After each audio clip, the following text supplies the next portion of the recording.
Welcome to the Rays Out of the Park Baseball Save. We just completed our first off season. We're here on opening day 2027. I'm going to go through what happened during the off season, catch up on the other episodes if you've not yet, but if you have, you would know that we made a surprising World Series appearance at the end of last year, and I was pretty aggressive.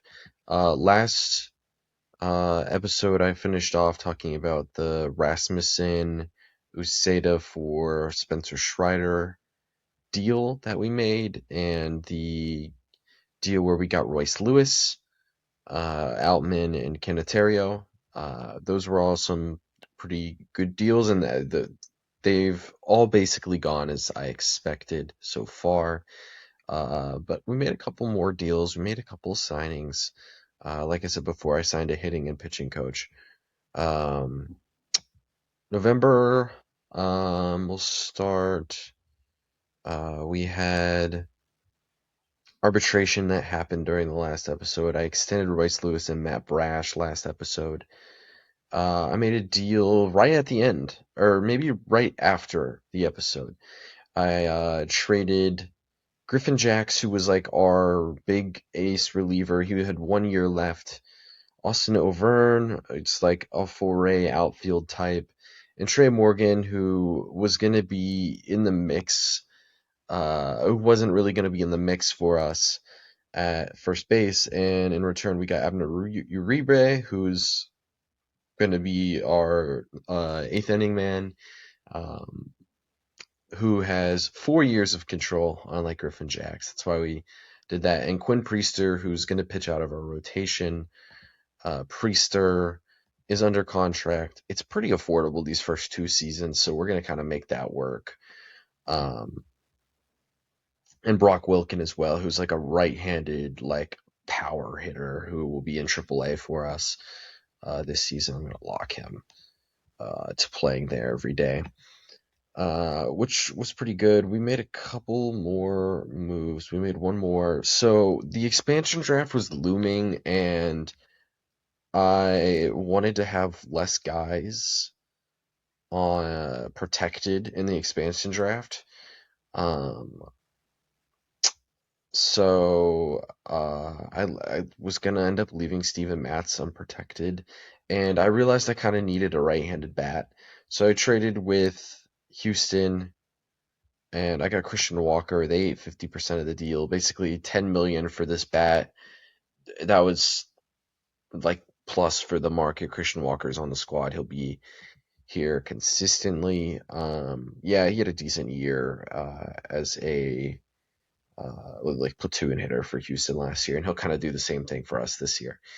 Alex Wallace winning the deal like could be a big league reliever, and Jose Perez could be a big league reliever. This ended up adding like 2 million to our books, so it was like 2 million to add Christian Walker.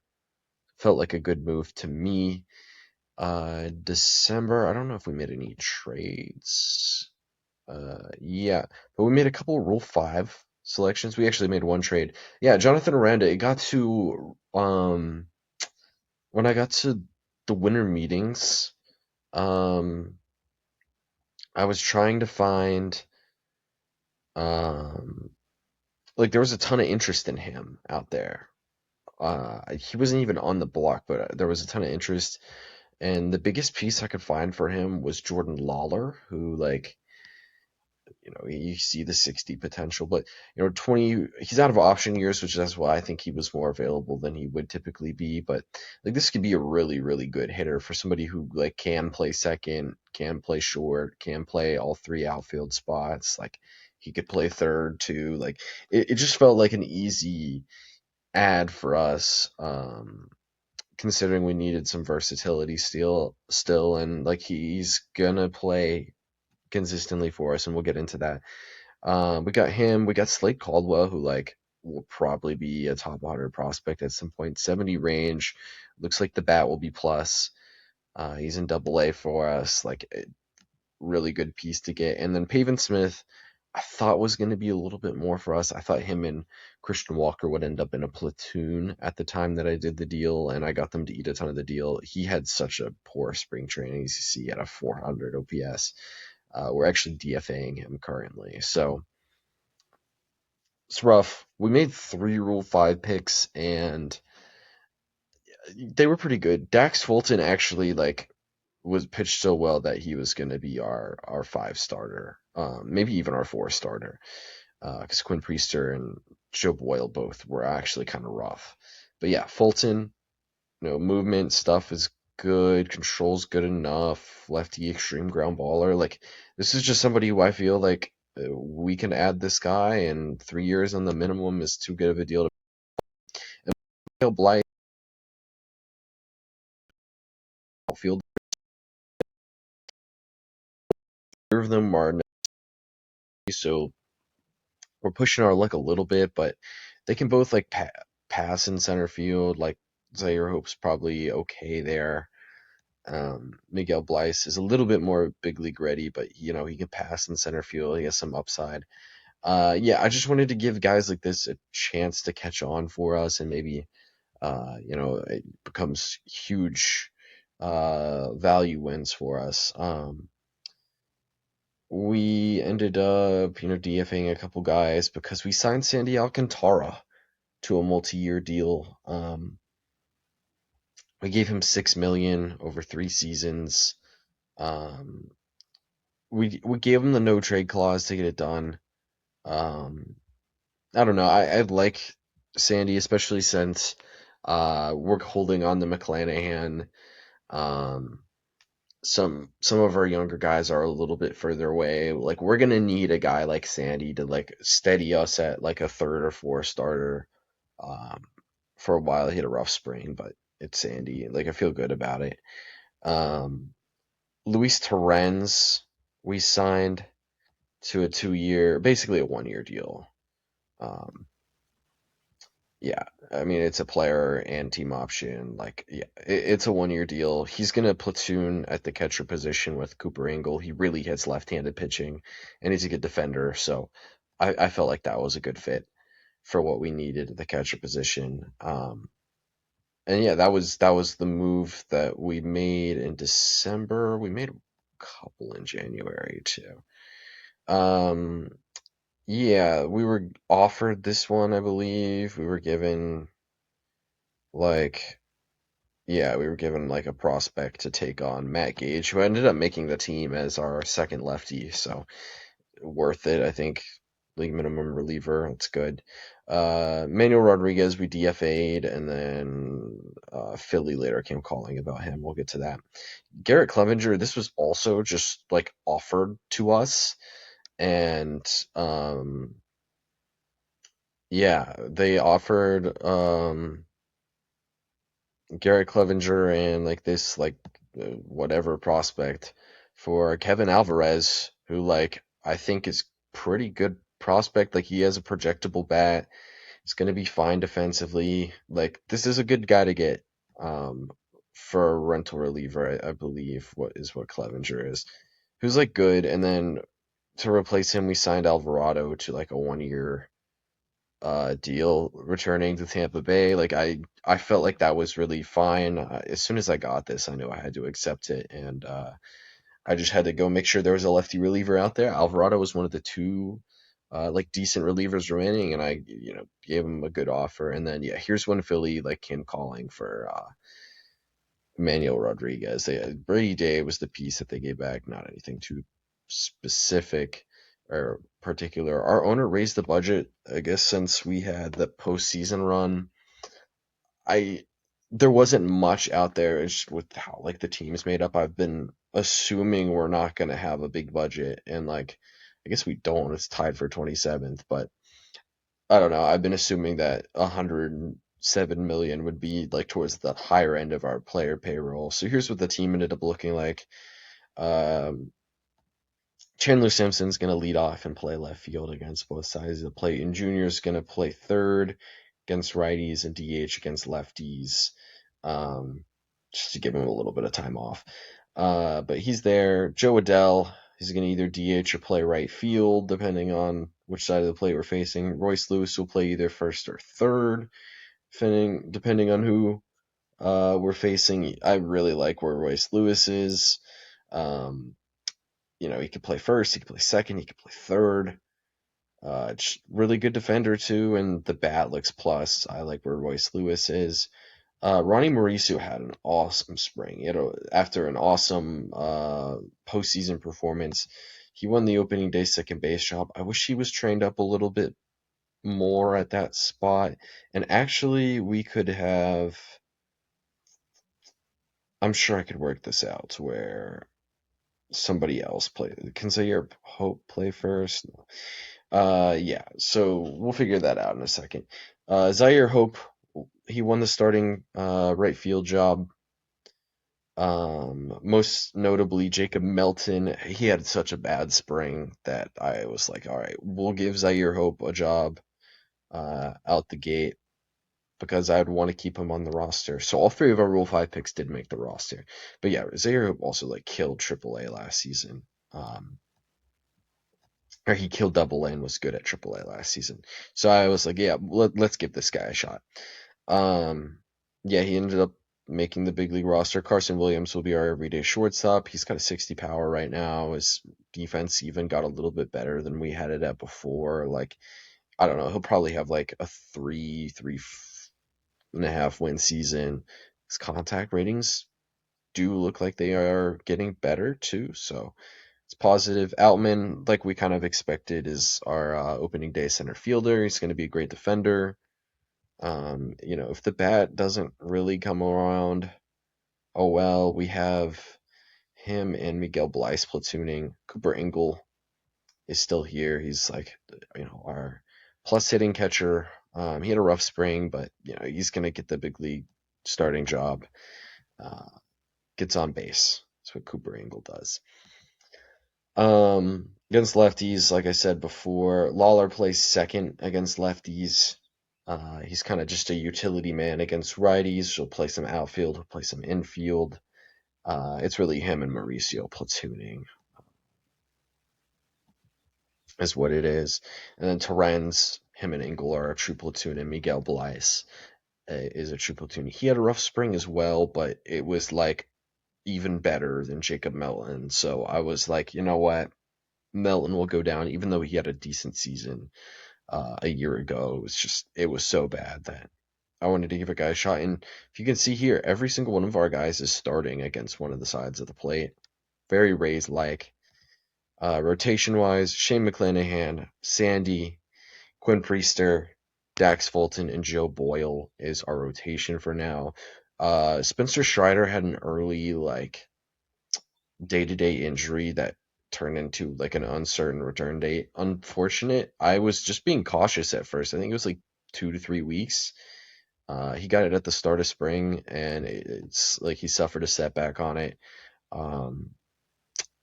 When he's back, it'll probably be Boyle going down, or Matt Gage, or not Matt Gage, Michael Grove or Michael Ferret going down, and Boyle going to the bullpen. But this is the rotation.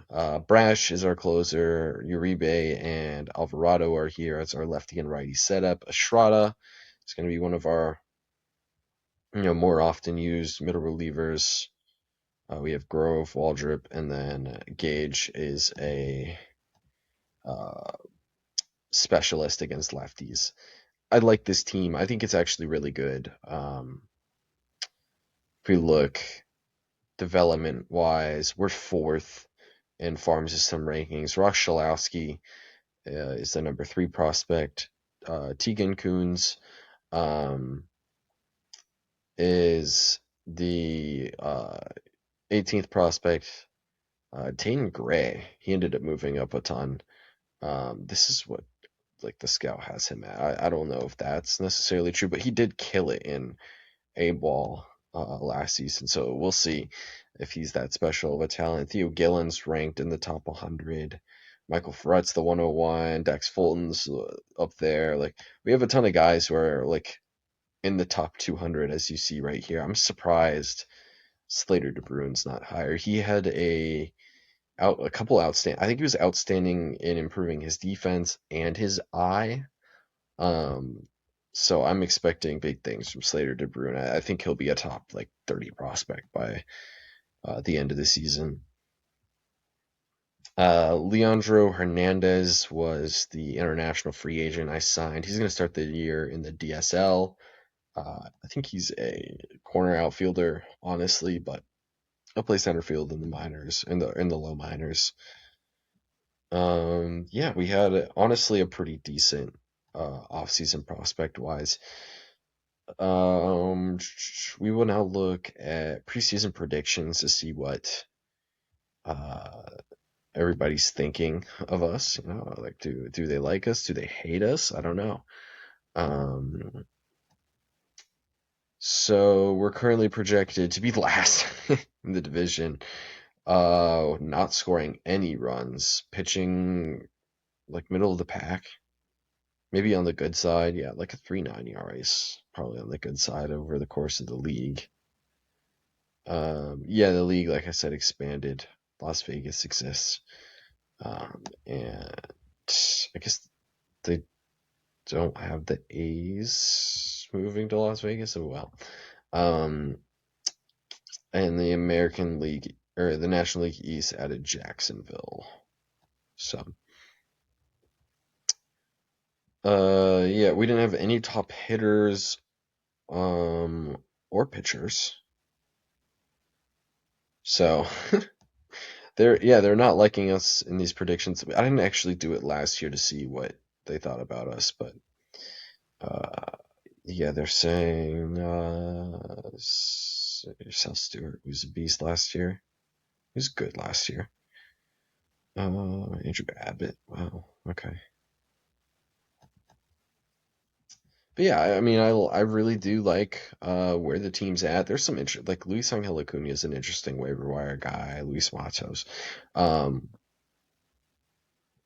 yeah, the game doesn't like the Royce Lewis experiment at second base. Doesn't like Christian Walker being our first baseman. Um, I don't know. We'll see how things play out. I'm thinking, are we facing a righty on opening day? We are. So I got to figure out this first base, second base situation. We could have Junior like start to play some first for when he eventually moves there and he's older, but uh, yeah, can like it would be stupid to put Chandler Simpson there.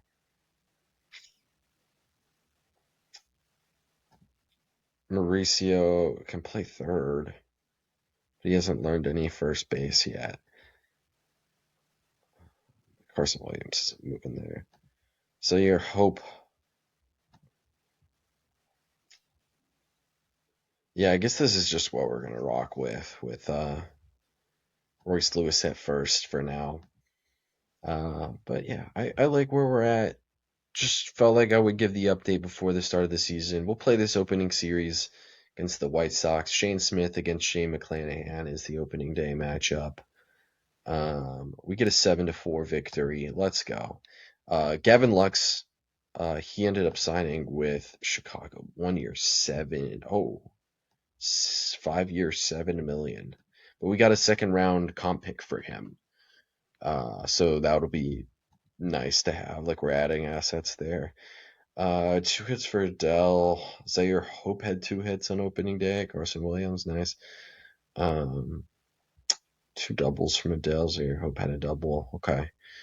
Um, McClanahan had a nice start. Grove got us to the end of the game. Sandy Alcantara against Sean Burke. We get the win again. Ronnie Mauricio has a day-to-day injury. Okay. 5-4. We win another close one. Another multi-hit Joe Adele game. Mauricio had a double. So he looks okay.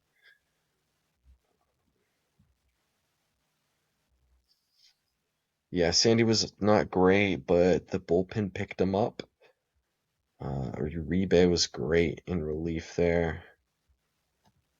Gonna get a scouting report here sent to us.